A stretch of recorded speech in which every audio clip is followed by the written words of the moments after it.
Hello, everyone. Welcome back to the Unlimited Mindset Talk Show, where we talk about leadership, business, entrepreneurship, personal growth, mental health, and everything in between. What my guests really enjoy, are passionate about, and what I think will make a positive impact in this world and around us. We go live with solo episodes and with guests. And today is like my body's responding now. I have an amazing guest on the show.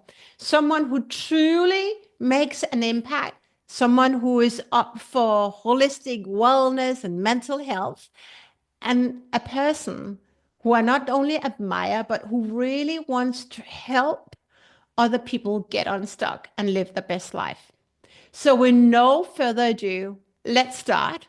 Welcome, Michelle Velan.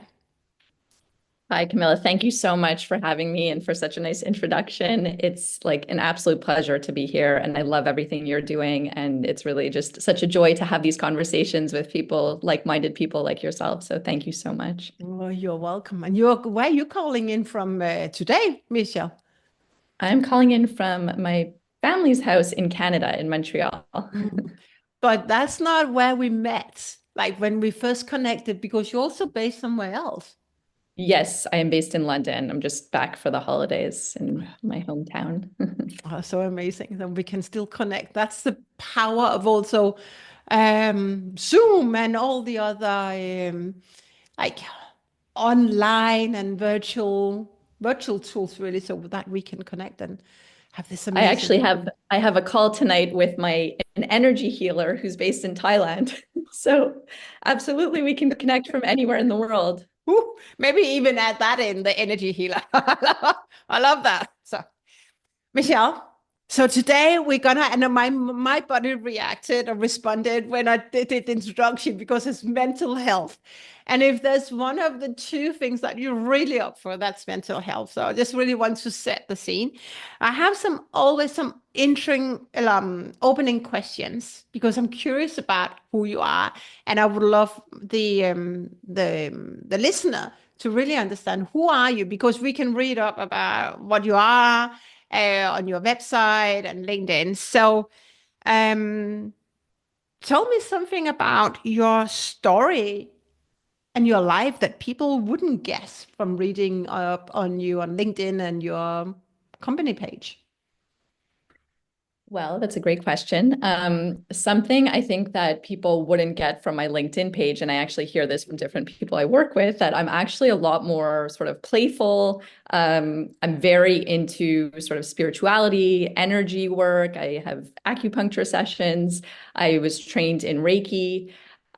So there's a part of me that's very practical and kind of business focused. And I'm also, I like to have a lot of fun with the people in my life, and I'm really into the whole spiritual world and even like manifestation and all of that. Ooh, I know. We don't know where this conversation is going to go, right? So, but I'm super curious about it. I actually do not know so much about Reiki, so maybe I don't know where that's going to go. But Amazing. that's why I met when we first connected. What's the word in English? But you're so effortless. You're so Oh, easy. Now you understand the power of that being effortless. So easy to be in room with you. Um, oh, thank you. tell me Thank you so about, much. I actually feel the same with you. We've oh, connected so easily, so yeah. thank you. Tell me about your story from childhood, because we know that, but childhood is probably that some gems here that it's the reason why you do what you do today. So tell me about your childhood and just the big chapters and highlights. Yeah, well, I'll keep it short because my childhood is kind of a broad thing, but so I did grow up in Canada, and both sides of my family actually came from Europe. My father's side, well, essentially had both sides sort of escaped from communism. My father's side, my dad was the baby and he was born in Canada, but the rest of his family came through sort of challenging situations. My grandfather lived through World War II. and again through communism, and they escaped through with sort of fake papers and a made up name. And so my name is actually what was made up. And on my mother's side, also, she came to Canada by herself at 18 when there was the Russian invasion of Czech Republic, or Czechoslovakia at the time. And she didn't know if she'd see anyone. Sorry, she didn't know anyone when she came here and didn't have sort of means or anything like that. So really we're like immigrants into Canada. And yeah, there was some sort of challenges from those experiences that I was always trying to explore and understand. And I guess now, as I've gone so much deeper into all of this, I have a deeper understanding of why things were the way they were, and sort of how trauma can impact us and how trauma can impact generations and everything. And I was always very interested in that. So yeah, and I grew up in Montreal in Canada. How has your childhood and your mom and dad's story how has that shaped you as a person, and also what you do now, if at all? It's shaped you as a person for sure, but also did it also shape the amazing and tremendous impact that you do today through Wonder Source?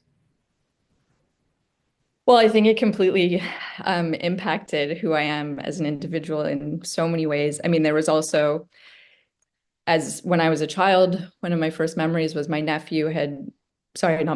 cousin had committed suicide, and my cousin in Switzerland. And so I was 5 years old, and I remember hearing my mom like hear that news, and it was just so impactful on me. And I have, like, whenever I go back to childhood memories, it's often around that age of 5. And yeah, so it really impacted me in so many ways. From such a young age, I saw like sort of the vulnerability of life, and I felt very much like I was very empathetic and could understand kind of people's emotions and everything.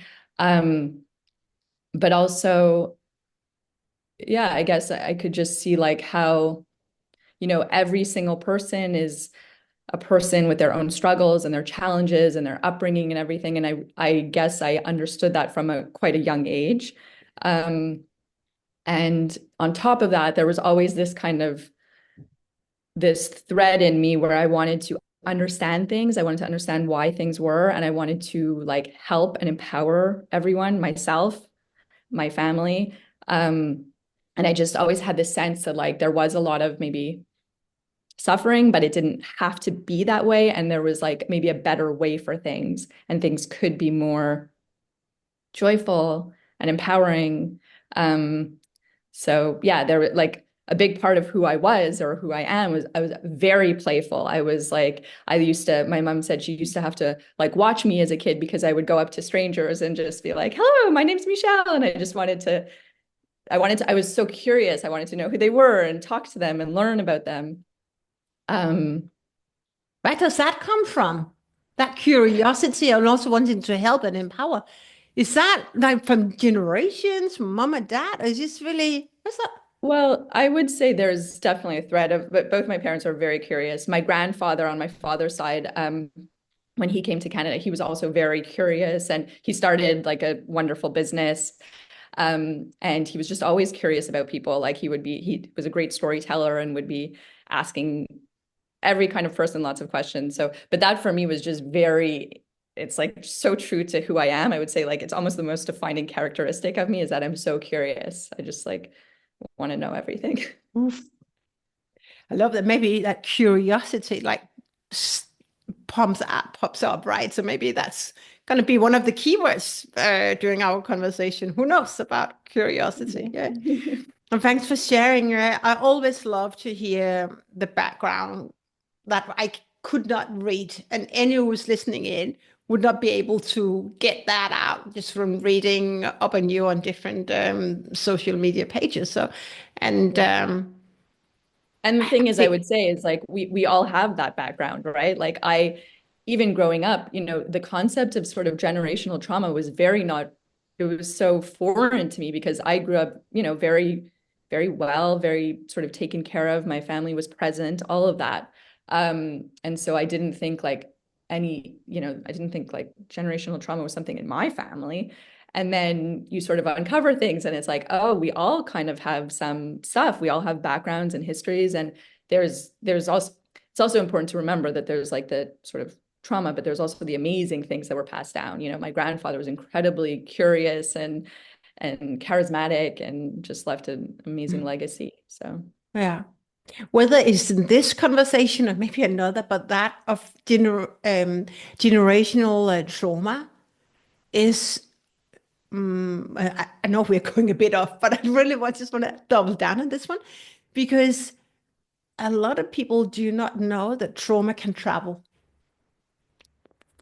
through yeah, generations. I didn't know this. And I've been so curious, like uncovering all, what was going on in my family and just everything for so long and how to empower people with their mental health. But it really does pass down and trauma is just so much more prevalent than we realize. It's one of the reasons I'm so passionate about this, because I think what the conversation around mental health is very surface level, and it's not actually getting to what's really going on. And once we actually uncover what's really going on, it's so empowering because so many people in this world are walking around thinking there's something wrong with them, they're broken, they're unworthy, they're not good enough. And there's so much we can do because that is not the truth. Yeah. So, and I just want to, with this close the loop, is that the work that you do, the more we put spotlight on that, on the trauma, and that if we pass it down and to maybe you, whatever, I don't know your full story, but what you shared was that your mom's situation or their life situation, your dad situation and your granddad situation, that has been a traumatic experience. And maybe without them knowing, have passed on their fears subconsciously to you, and some of their fears could have become your fears, right? But understanding that, also how we show up as parents. So, yeah. right, my body's responding now, but is that, how much should I go down? I just really want to, I want to just honor this space because it's so Yeah. important.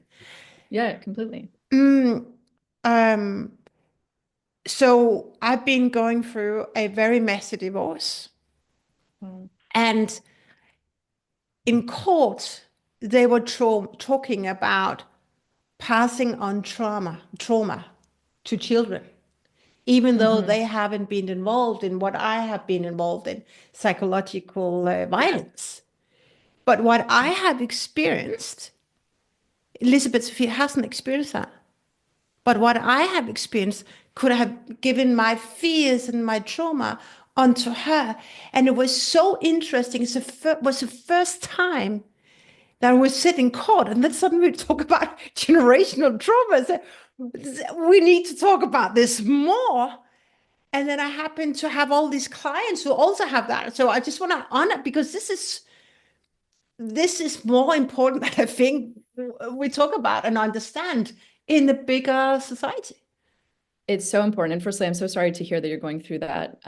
It's really tough. Yeah, no, it's good that it's closed now, right? But it's Oh, just it is too. closed. I thought you said you were going through it. Yeah, I Sorry. have gone through. Sorry, yeah, I have Okay. gone. So, but absolutely. I mean, that was, you mentioned fears, and that was exactly the thing. It's like, intellectually, I knew I was very loved and supported, but there was a lot of fears, and which I didn't fully understand until more recently, where, we also uncovered a lot more about my grandfather's background and everything, which we hadn't known before. We didn't know that he was fully Jewish, and there's a huge story there. Yeah. But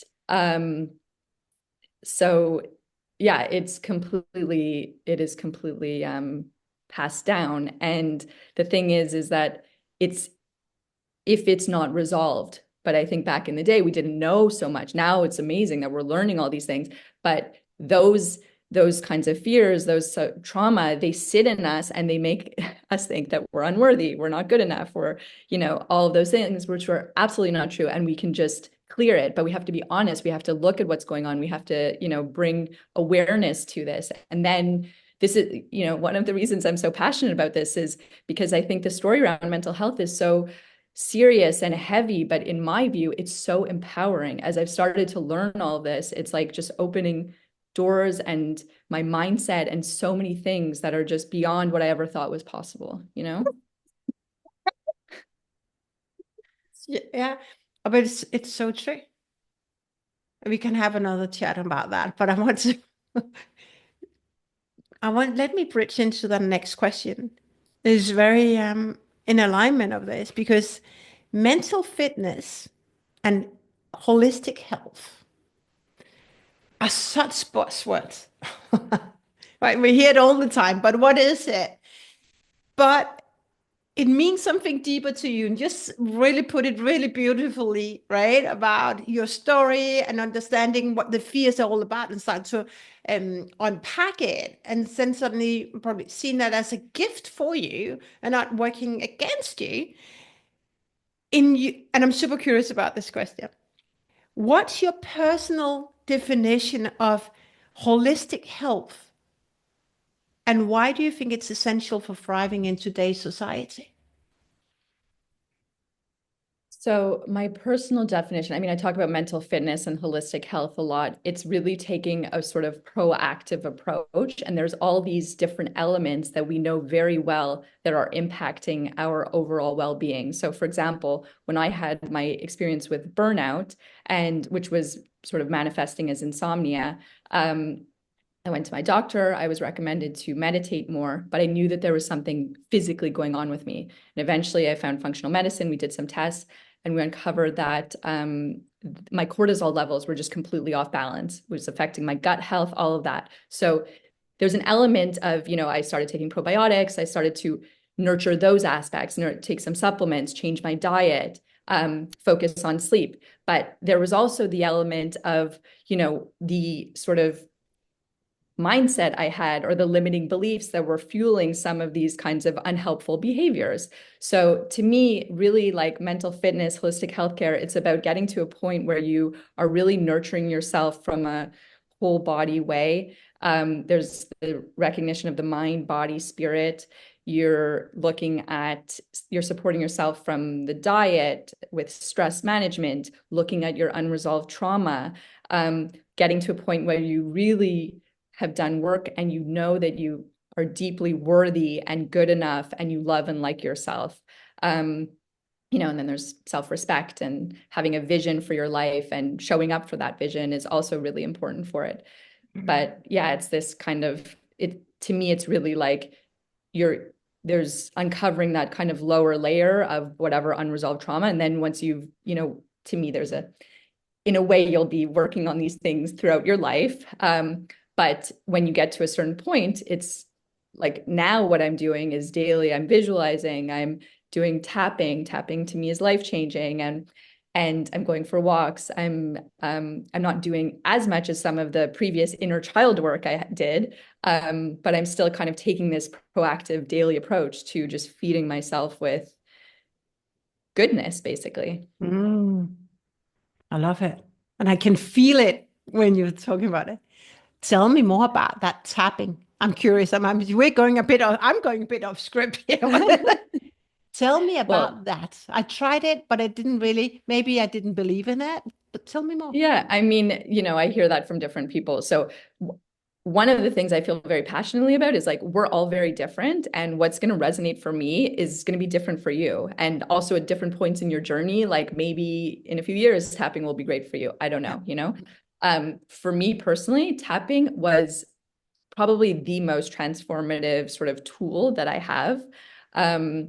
It's just incredible. I went through the training and I tap daily. So I basically tap on, when you can tap on any limiting belief. So if you're feeling unworthy of something, or you're feeling not good enough, or you're feeling in a lack mindset, lack mindset is another thing that I include in the mental fitness stage. We want to get rid of lack mindset and learn to cultivate the abundance mindset.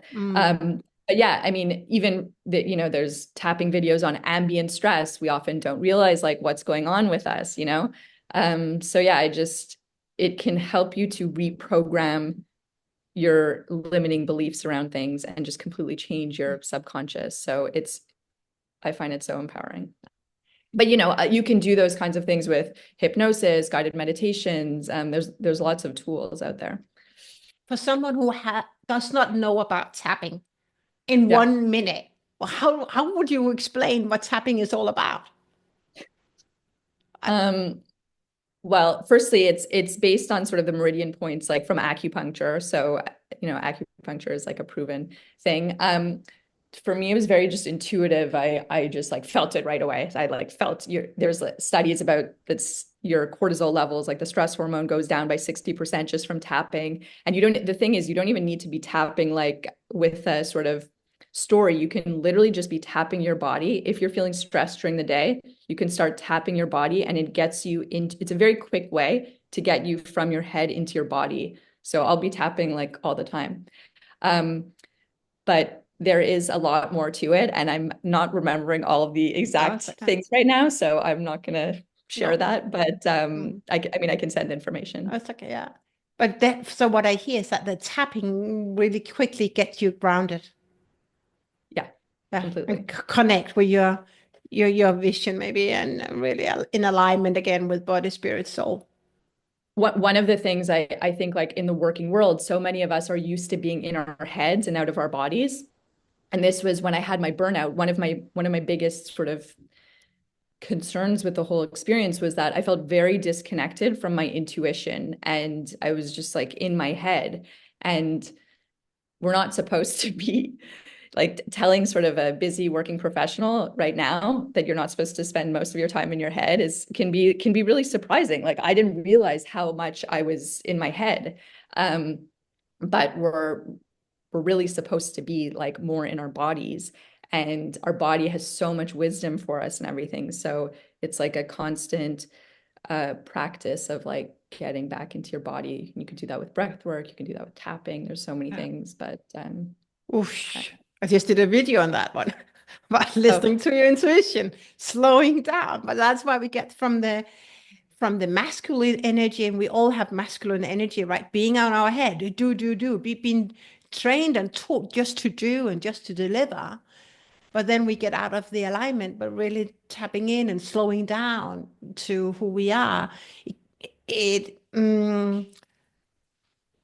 improves our lives. Completely. And along with that, there's also the element of trust. One of the big things on my kind of journey was I sort of understood the high level mental health things, but things like trust and faith, I didn't grow up with any sort of religious background. And that was, that was an important piece for me, learning to trust, learning that, you take action, but the universe will meet you halfway, like good things are meant for you, all of these things. And like I said, creating an abundant mindset, because there's an element of when you're not trusting that you're living in scarcity. And yeah. Oh, yeah. You can, as I've said to my clients, we can come from fear, and we cannot come from if you want to have an abundance, we cannot feel fear and abundance at the same time. It's absolutely impossible. Yeah.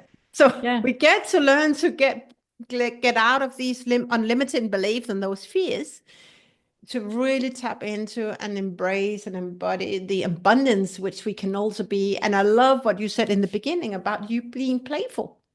That's abundance. Yeah. No, and I'm very aware of it. Like, in your day-to-day working world, you can be very in your head, but I just feel as if I can bring that playfulness and keep myself like not too far from my playful energy, it's so much better for like my stress levels, for being connected to my body, for, my intuition, all of that. Oof, I love it.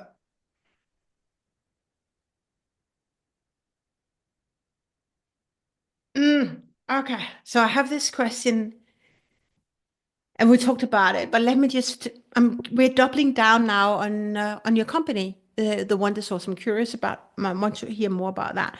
But that's that your story is full of transformation from childhood, from 5-year-old, like transformation, transformation, and transformation, right? Yeah. And you just mentioned you've gone through challenges, but not only in your family, the traumas, the fears, burnout, insomnia, and then healing what needs to be healed and letting go of the limiting beliefs. And I'm curious, how did those struggles that you have to overcome and heal and let go, how did those experiences form or shape what you do now and Wonder Source, your company?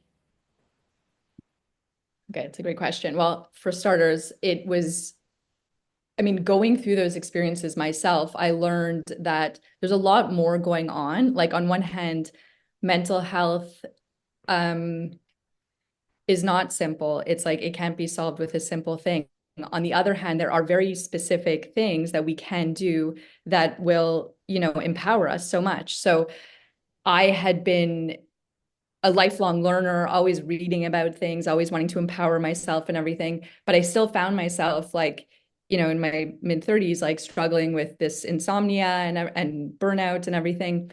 And as I learned, there was this part that was, I needed to fix my gut health, supplements, like all of that was a part of the piece. But I also realized that there was a lot of these other things going on where I had maybe some people pleasing tendencies sometimes, or perfectionism, and, just a lot of these things that a lot of us carry around, not knowing that that's, the impact it's having.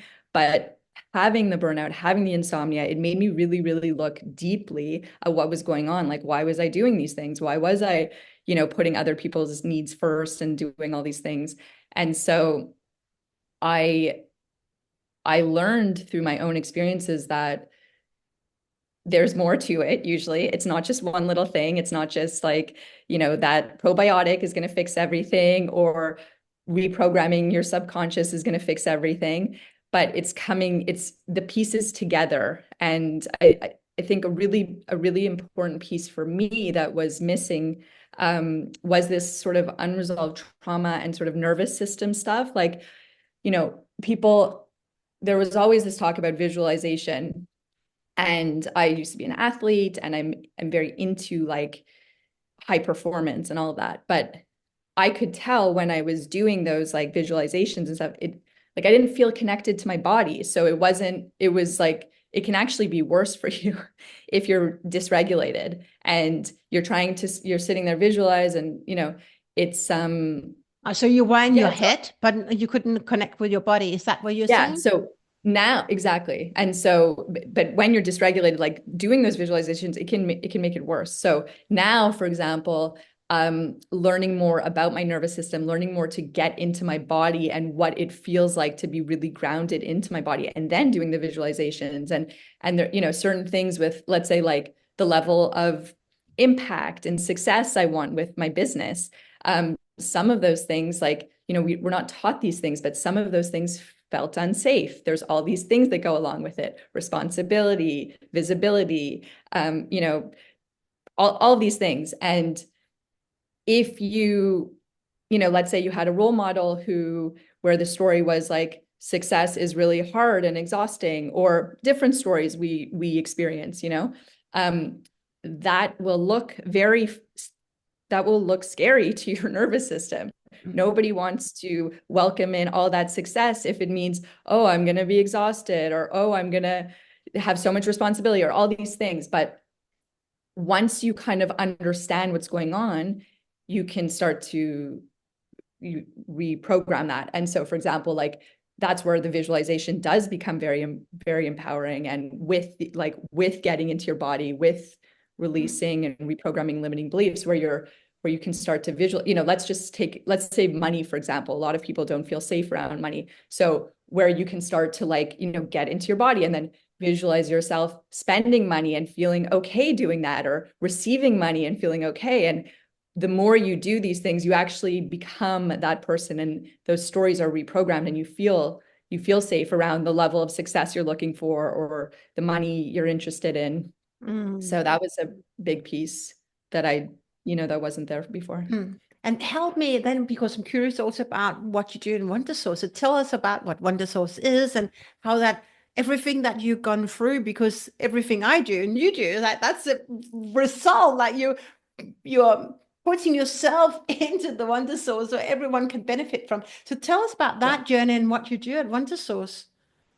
So we're in the process of actually building like a platform. So employees will be able to log in and there will be a whole resource library of different tapping and guided meditations, breath work, different courses about the nervous system and all of that. But as it stands, we essentially have these programs and we call our signature program, which is a mind program, 6 sessions online led by a clinical psychologist, and we cover everything around vulnerability, authenticity, acceptance, all these performance, psychological safety, all of these things that are really valuable for us as like high performing individuals, but also as a team to go through together. So that's the mind piece. Then we have the body piece, and that is led by a functional medicine practitioner. And that is, we cover like gut health, diet, sleep, longevity, supplements, all these things that, we're not really, most of us in Canada, it's actually sometimes hard to get a doctor. But let's say when you do have a doctor, we're often not doing tests. We're not, we don't have so much time with our doctors. So here we're in a situation where an expert who's covering cutting edge research is like sharing our program essentially. And we have workbooks to go through it. We have workbooks for them to go through. We have different email support, questions. Employees come with their questions. So that's the body program. We have our work program led by a leading business coach, and that's leadership, effective communication, abundance and growth mindset, value setting, stress management.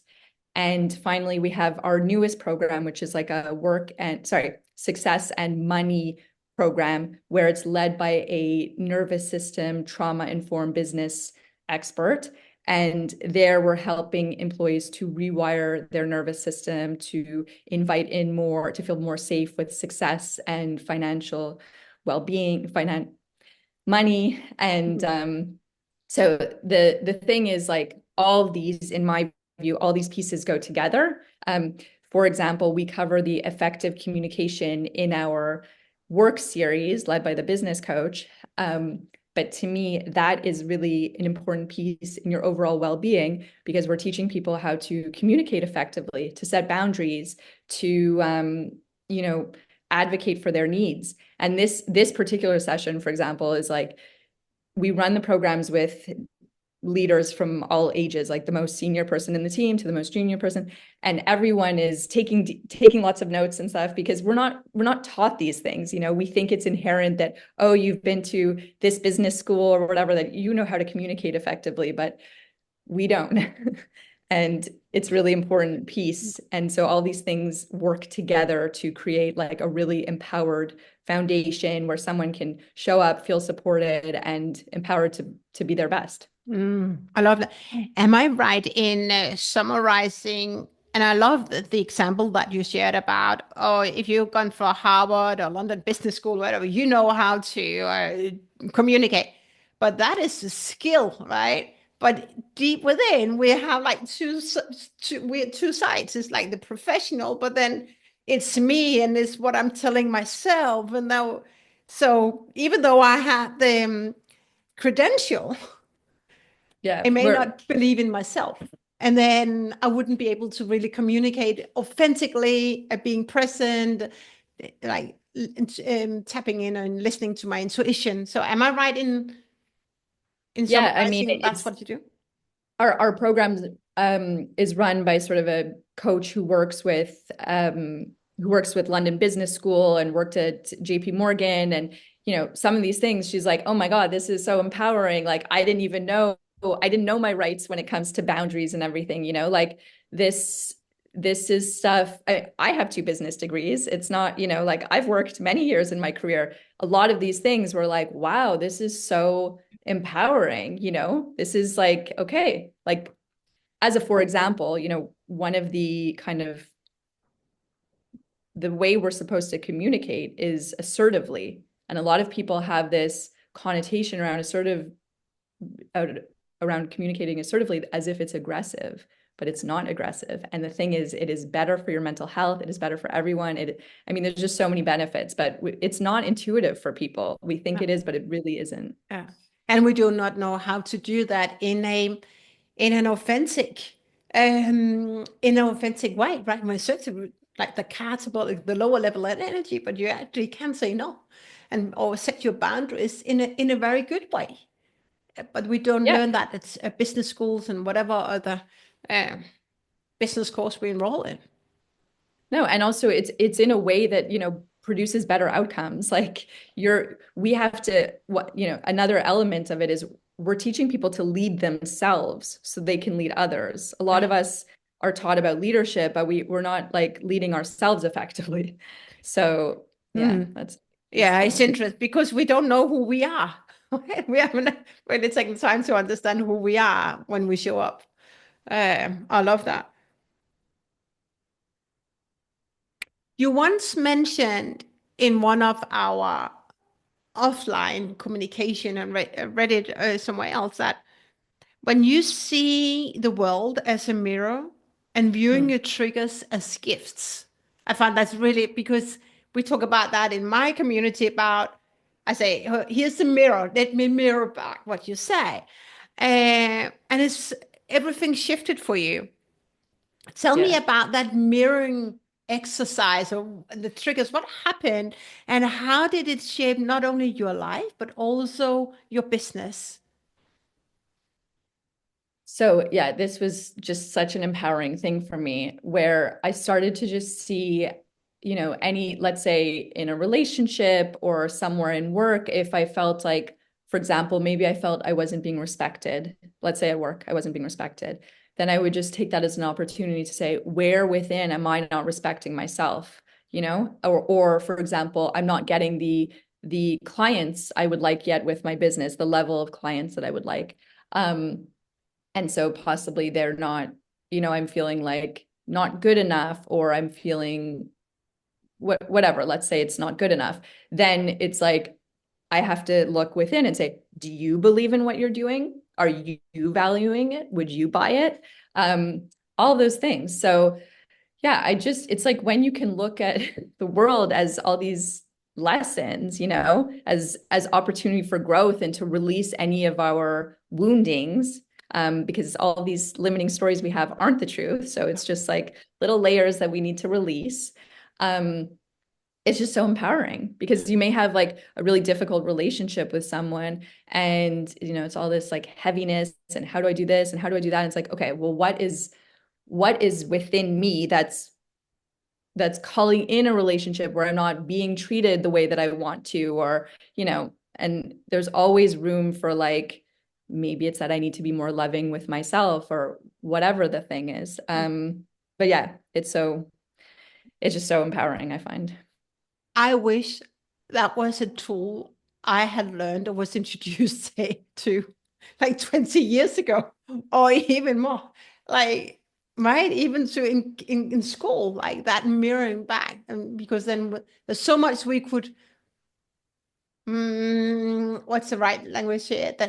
Then we wouldn't have so many challenging conversations or feel less than or play Yeah. small. I do not feel that they respect me. I hear that again and again, right? But that's what's going on within. Yeah, it eases a lot of suffering when you start to realize like, okay, it's not like, the random person like Sandy is just going to be Sandy, right? Sandy's not there to harm you or anything like that. But what are you letting Sandy, like, where are you giving your power away to Sandy? Um, you know, How and has this shaped where Wonder Source and where your business and how you serve your clients, how has those reflections or mirroring exercise and because this is deep, sounds maybe really easy, but it's not easy. Get to be really vulnerable. But how has that shaped you and also what you do now? well, I think it's just it allows me to move through things really in a much quicker way, in a much more empowered way. I'm not like being taken out by challenges or stressors as much. It doesn't mean I don't get affected, right? But it's like it can be a quick like, okay, what's happening within? What's loving myself enough? Am I seeing the value in what I'm doing enough? Like, oh, maybe I need to, you know, change something in the business model or something. Like there's always stuff we can do. So I think it creates a much more empowered you, and it allows you to move through like challenges much quicker. Well, for me, let's say. I got this download. I just want to ask you this one. So in all that you do, because you do a lot of different exercises to stay aligned, what is most difficult, or what is not working for you right now as you wanted it to do work for you? That is a good question. One of the pieces on my journey that's been very important or very empowering has been like self-awareness. And I never loved personality tests, and I came across human design, and that like opened my eyes so much, and I learned so much about myself. And one of the things was I have a personality type that's very curious, very active, very high energy. And I would say I bring in a lot of like experiences and things like that. And one of sort of my opportunities in all of it is working through like decisions. I feel there's often like a lot of decisions to make. And so I guess to your question, my sort of bigger area of focus at the moment is learning to be more, I guess, decisive, and with that is like this element of trust and clarity. So I always felt with clarity, I can go, I can go for walks all day, connect to my intuition, do my meditation a few times a day, do my tapping, and then I'll be very clear. But running a business, you also have to take action. And you can't just like, oh, you know what? I'm just going to sit and meditate for 10 hours and then I'm going to be super clear. It's obviously not possible. So that's kind of my constant like aligning with the sort of the intuition, the guidance, because I've always felt like deep knowings in terms of like what to be doing. And so kind of, yeah, trusting that, but getting the clarity, but also moving forward decisively, powerfully. I love that. Thank you. And Very honest. you know what? One of the feedback I get from my clients is that we all human being, and they love when I share and say I'm always very transparent, because like on LinkedIn, like we're so glossary, right? It's just, but that's not how we are, right? Over the last couple of weeks, I've had numerous conversations with board members and CEOs, and they are also human beings. And what is so nice is that we all struggle with fears. We all struggle with limiting beliefs about being decisive or trusting the process and taking the actions and being a really risk taker and doing that. And I just really love how you slow down in that moment and embrace the opportunity also to share, because I think people love to also feel that I also struggle with something every day, but it's right. It's a struggle, but it's an opportunity for growth when we are aware. It is. That's And the other thing I would actually say to that is, so with human design, like I got this thing recently that was my 4 gifts, my 4 biggest gifts. And the number 1 was an alchemist. So I have like big kind of decisions often come through, but I'm very good at actually like transmuting them and coming up with like win-win situations. And it was interesting to me to see this, because this has been sort of like a pattern in my life. I have these like, and I'm thinking it through, and I used to overthink a lot more, and I've become a lot lighter in that. But there still is an element where I found it interesting. I just got this like report in December, and where it said that I was like this alchemist. And so yeah, it's sort of accepting that there's a part of that that's part of my reality, that like I am someone who sort of maybe does sometimes face these bigger decisions, possibly, or we all face big decisions, I guess, but that yeah, if you can kind of approach it playfully and everything like that, there's an opportunity there to kind of approach it in a way that's like light and effective. And because when I do, like, I'm actually, according to this, I'm actually really good at it. Mm. Yeah, I sense it. I want to ask you a question. We talked about human design also in our prep. Um, so in my practice and the training I've received and continue to receive is, and that's for me, that's abundance, is to really allow ourselves just to be who we are and show up and find our calling Yeah. and not use labels as a lot of Yeah. C-suite and amazing people, and there's still this hierarchy rank and whatever, wherever we are, it's like a person with a higher title is like we shrink subconsciously, we shrink. And I was thinking about, neither do I really like now personality test because it just boxes us in, and we know that when we're put in a box, it limits our opportunities of thinking and shrink us from freedom.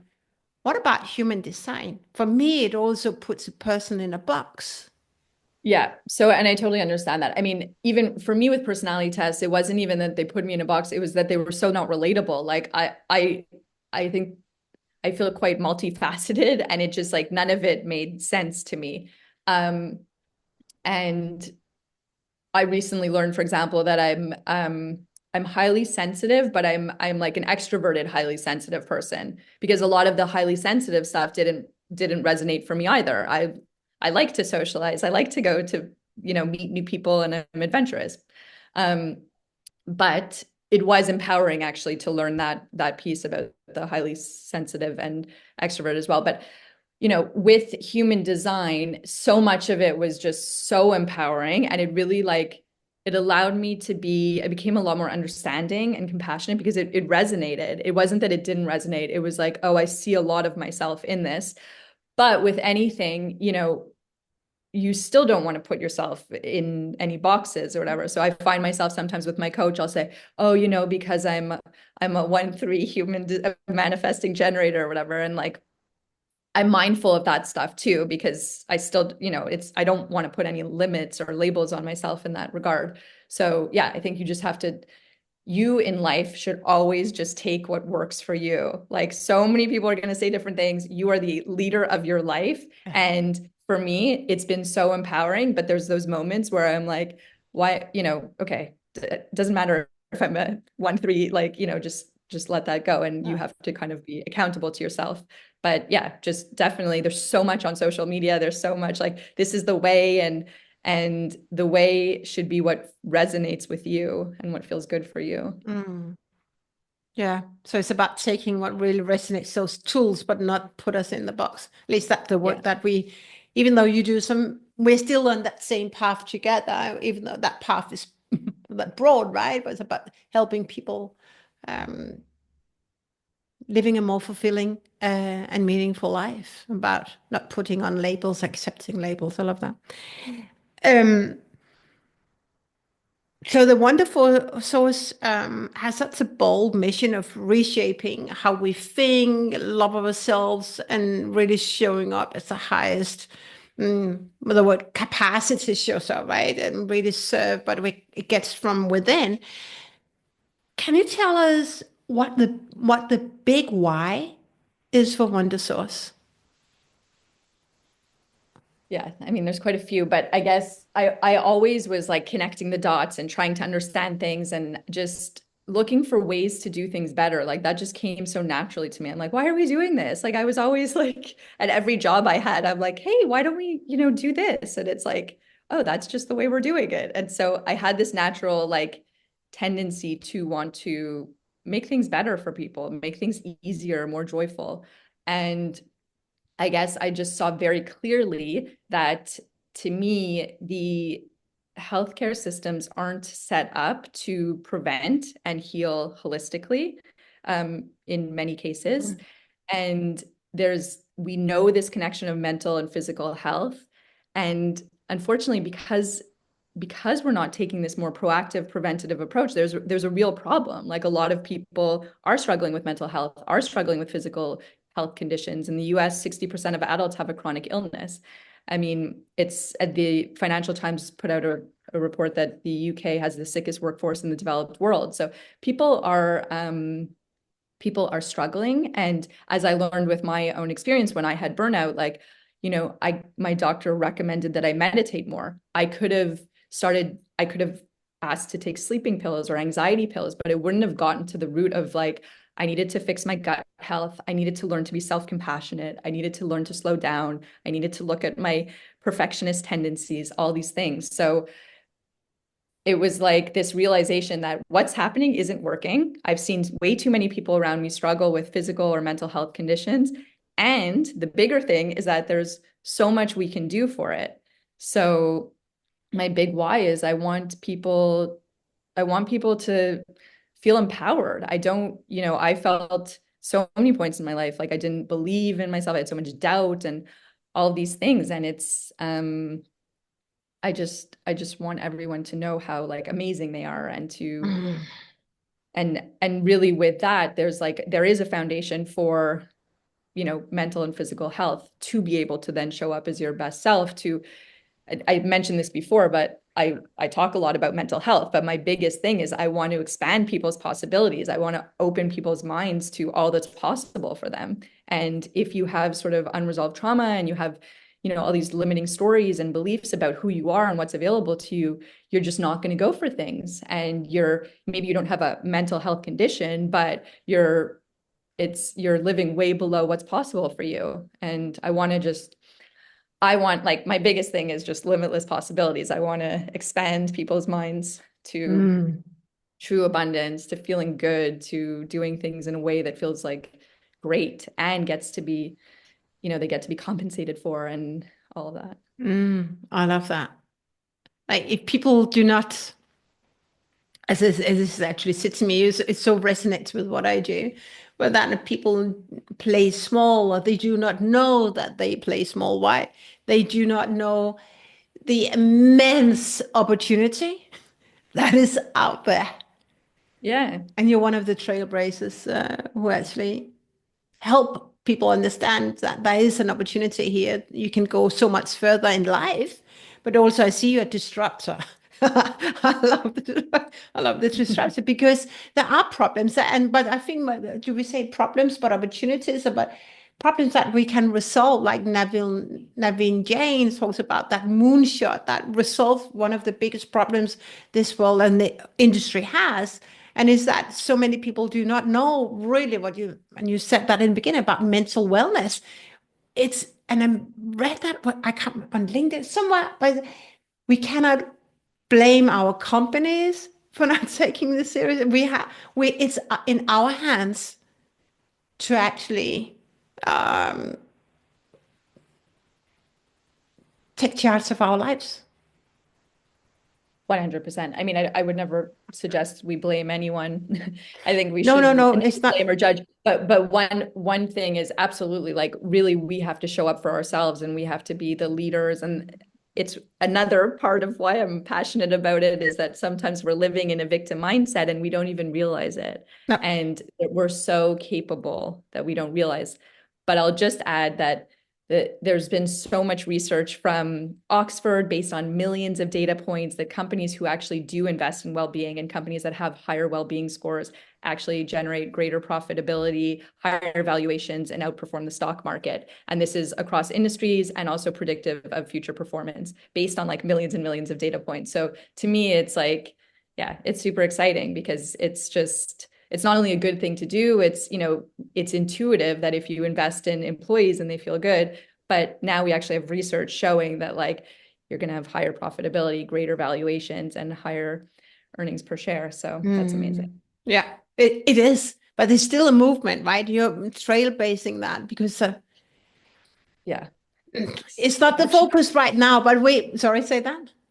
Yeah, no, it's a work in progress. It's work in progress, but the more we talk about, the more people can advocate for that. Are you serving only Is that B2B or also B2C?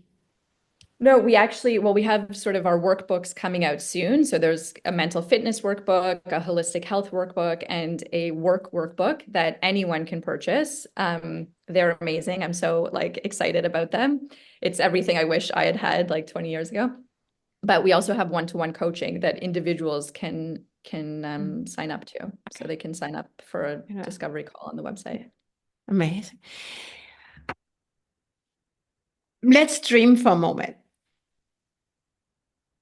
What would it look like if mental health and holistic wellness was as natural as going to the gym? Right? Because it's not. But what if it was just like it's a very different world? What would be the ripple effect of our lives, our careers, our families and friends, communities, corporate cultures? What would be the ripple effect? I think it would just be like the consciousness of the planet would just be so much more elevated. So that's for starters. But I think in general, like we would just be feeling so much more ease and joy and possibilities for ourselves, for other people, making decisions based out of love, not fear.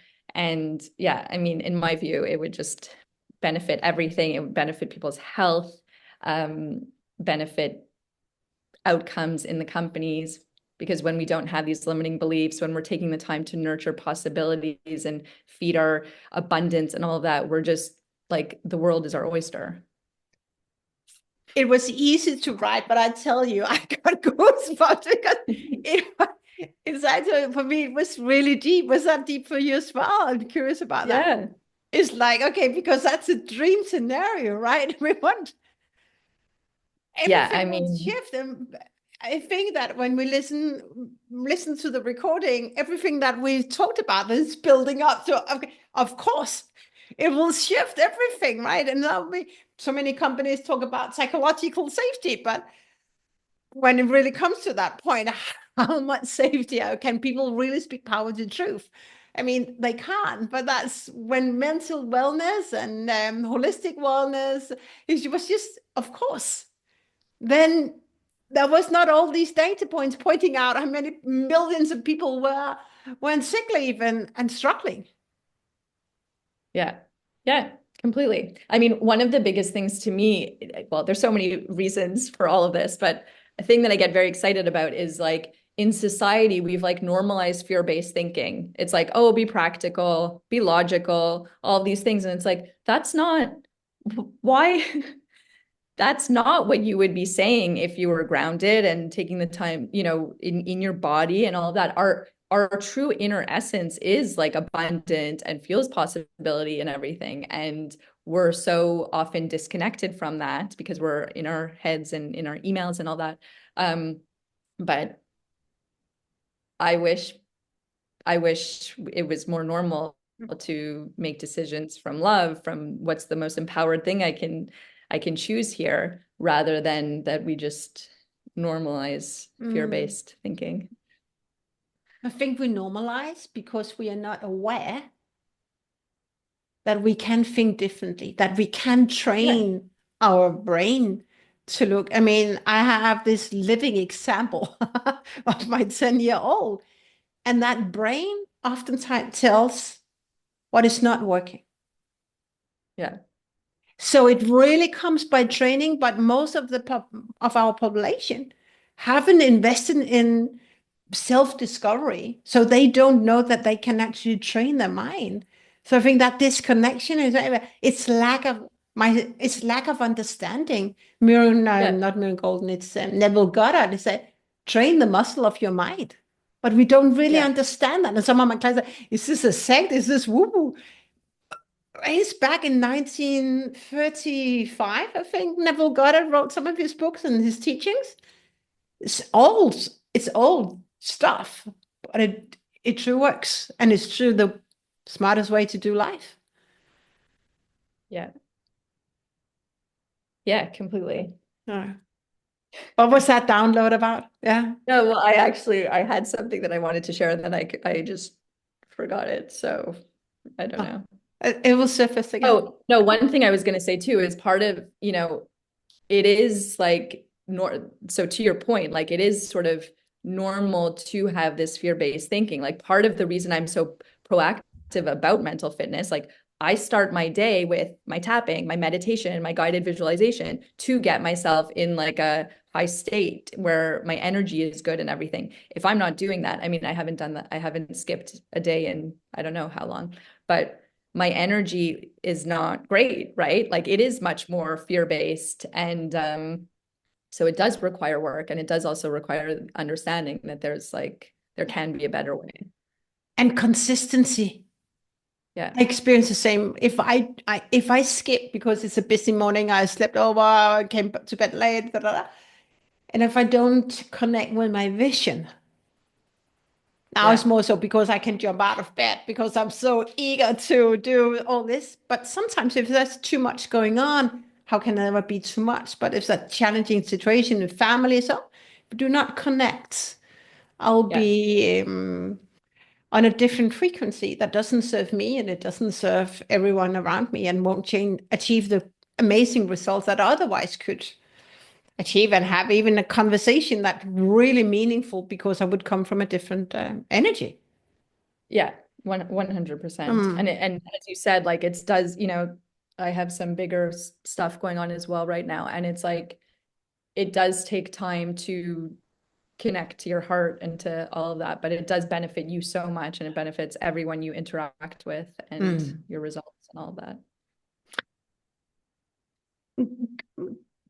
This one question, what would you, a piece of advice to one of our listeners who is new to holistic thinking and wellness and mental wellness, what would you suggest her to focus on first? That's a great question. There's so many things. I'm like so passionate about all this stuff, but I would probably say like take an area of your life that maybe you're looking to improve, and write down, get clear on your thoughts about yourself, on the world in relation to that specific area. Like even write them out. And just because when you bring awareness to it, then you can start to challenge them, and you can say, where did this come from? And I have like a little process for when I'm triggered or when I'm trying to change beliefs. And it's like, what am I making this mean? Is that the ultimate truth? What if the opposite were true? What am I choosing to believe now? So I would like write down all of those beliefs about yourself. I'm not good enough, or, good things just don't work out for me, or the market is bad, or whatever stories, and just really look at them. And then through like being present, challenge them with that sort of those questions I asked, because those aren't the ultimate truth. And you can create more empowering meanings for yourself and a more empowering identity. So I would do that. And then I'm such a fan of tapping, so I can't not suggest tapping, but I would also like go to do tapping on those specific things. But if tapping doesn't resonate, there's guided meditations and everything. But I would really, if you're not getting the results in a certain area, there's probably reasons. And I'm not like, this stuff can take time. Some of it maybe it's like a little belief that can change overnight, but some of it can take time. But as you commit to yourself and you make this decision, like, I love myself, I'm worthy of this, all of that, and take the time to create new empowering beliefs. And then I would also say, like, visualize. You should be spending like a couple minutes every day getting into your body and feeling the feelings of who you're stepping into, what you're trying to create. Is it is it your business? Is it like more sales, your head of sales, whatever it is? Visualize yourself doing that and feeling how amazing it is, feeling abundant, successful, happy, grounded, whatever. Like, doing that for 2 minutes to start, 5, 10 minutes, like every day is so empowering. Mm, important, huh? Yeah. Yeah, I love that. I do it as well, like several times during my day. Me too. Yeah, I do. And whenever there is a limiting belief or thought, then I would feel it. Sometimes, mm, I don't know, there was one point, I can't remember. Yes, I was a bit carried away in that, but otherwise, I would sit and I would just really connect with my vision. So how would that next version of me, how would she show up right now? Yeah. And make decisions as that. I mean, I can give a lot of advice. I don't know how short you want me to keep it, but No, I but would also be like bringing in your moment to moment, like being mindful of your energy and stepping in just a little bit. It can be hard when you're watching these manifestation people and they're saying, act boldly and all of that, and amazing if you can, but just try in the little moments in your day to day, like who would the empowered version of me, what would they reply here? What would they do? Would, that email comes in, would that empowered me freak out, or would they just, take a minute and reply confidently, calmly, collected? absolutely. Absolutely. It's about connecting with that next version of yours. And so coming to an end.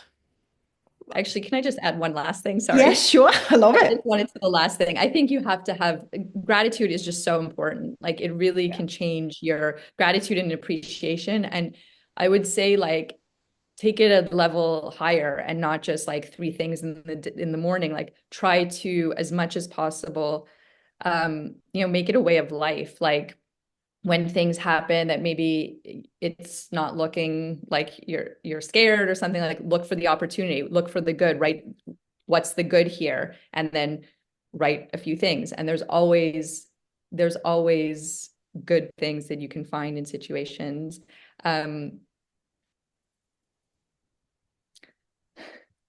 I think just making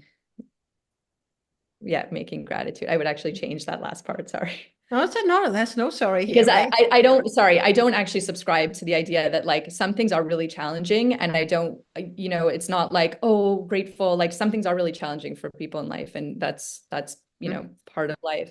So I don't want to say to that, like everything happens for a reason and all of that. But there is a balance. There's a balance of in your day to day, like finding the good and connecting with that more and more than just like a few minutes in the morning, if that's available to you. Yeah. I think for me, challenge that last comment is about if that's available to you, it's about taking the time to connect, right, with yourself and the next version of you. And I think here's what I learned is that, mm, yes, we do sometimes face a challenging situation, but then rather than going in the pity party, it's like, it's a shame and I feel victimized of that. Yeah. What is rather than the setback, what is the setup? What can I learn and where can I grow from this situation? Yeah. And what I learn and really tap into right now, because my dad is having a challenging situation about, and you mentioned that also, is that about, and I'm really glad that you mentioned that, because it's that about being grateful for what we have. Because Mm. circling back to what you said, something in the beginning of our conversation, if we come from lack, Yeah. that's not coming from gratitude and abundance. And what I do right now, that shift has it shifted everything. Sometimes I say it so much, but being grateful for what I have right now, also Yeah. like what so completely shift, not coming from lack, because when we come from lack, that's just a lower level of energy. And when we talk about energy, if we want to change the world and want to achieve higher sales, wherever sales that is for us, or calling greater clients or customers, we cannot come from lack. Otherwise, we just get those clients or customers who is a mirror and is not joyful to work with.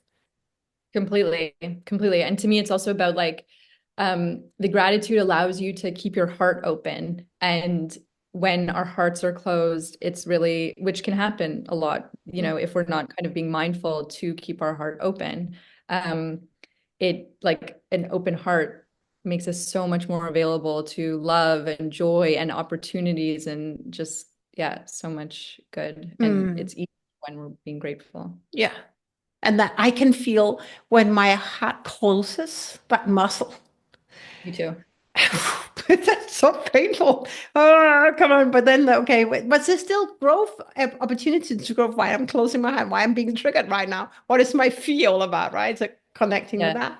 And I just want to add to this, I'm still, you can, when you mention about still being grateful, what I said to my dad the other day is, and I still teach him because he's not losing hope, but he was not really happy. And I said, tell me 5 things that you are grateful for today. 5 things that's going to be really difficult. Come on. So I train him to That's be amazing. grateful for 5 things. And I'd done it since he was first time diagnosed with brain cancer last year. Okay, Camilla. Okay, I'm gonna do that. 5 things. What 5? You are here. You got dinner. You got amazing. And suddenly you should see his energy shifting, and suddenly be Yeah. grateful for where he is, rather than Yeah. pointing out everything that was so horrible and it's so like da da da da in this moment. So being grateful and training us the mind to really, there is some great things here right now. The sun's Yeah. is all right. The sky's blue there. It's amazing. Yeah. Yeah. That's amazing that you're doing that with him. Well done. But that gratitude, I'm glad that you brought that in, because we Yeah. oftentimes forget to be Especially grateful. when we're going through like a particularly challenging moment, it's very easy to forget it. And it's those moments where we really have to connect to Mm. all the good. Michelle, I mean, what an amazing conversation. We did not really know where it was taking into mental health, right? Universal, not universal, but generational traumas to really feel abundance, to mental health, like holistic health. My body was just, my heart was jumping a beat when I was actually visualizing what an amazing, we'll get there. We will get there. Michelle, where should people go to dig deeper into your work, or to connect with you? Where do we send them to?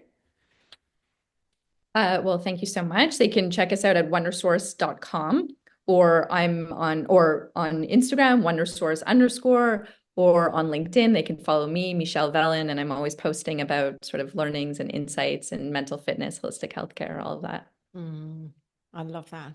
Michelle, it's been a pleasure to have you on this show tonight. It's been such a joy. Thank you so much. Like, thank you for the opportunity. I just love connecting with you. You have great energy, and I just love talking about all this stuff. So thank you so much. Oh, thank you.